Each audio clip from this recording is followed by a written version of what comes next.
Lalong-lalo na po, number one ang pagkain. Di ba? Lagi naman po. Hindi po yun nawawala. Talaga po, ang fire is really abundant for us, di ba po? Kaya tayo nagtatrabaho para may maadala sa pamilya natin, no? So, number one, food. Number two is the gadgets and technology para makatulong din sa pag-unlad, lalo na ang social media. Ngayon, ang industry po ng mga airlines, that is fire industry din, sanay na rin ng tao ulit magpapasyal, di ba po? Ang tourism, bumabalik ulit. Kaya palang hirap kumuha ng visa. Hirap mo ng visa. Correct.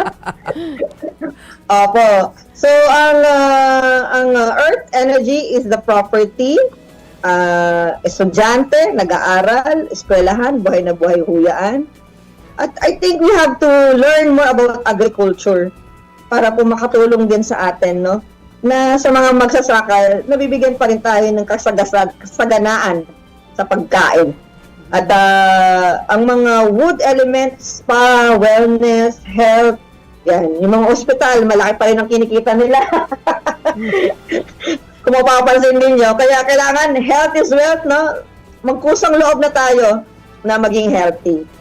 Na maging wise tayo sa pagpili ng pagkain. Iba-iba. Lalong-lalo na pag na-depress tayo, di ba po? Pagkain ng pagkain, tapos pag lumalaki, na-depress tayo, wala tayong boyfriend tsaka girlfriend. Di ba? So, kailangan we are balanced, no? And fire is also love and spiritual.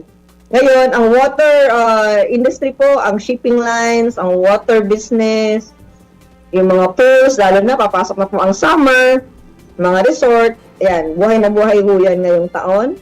And then the metals, yan po yung mga cars, transportation, mga infrastructure. Mahina na po kasi yan, ma'am. Pumasok po ang 2024 to 2044. Kung mapapansin po ninyo, last 2 years ago, di ba po, may mga babagsak na mga building na. So, kailangan bantayan po yung mga steel works na yan kung totoo bang yun ang biniling tamang suka para hindi po tayo nagdodoble-doble ng gastos.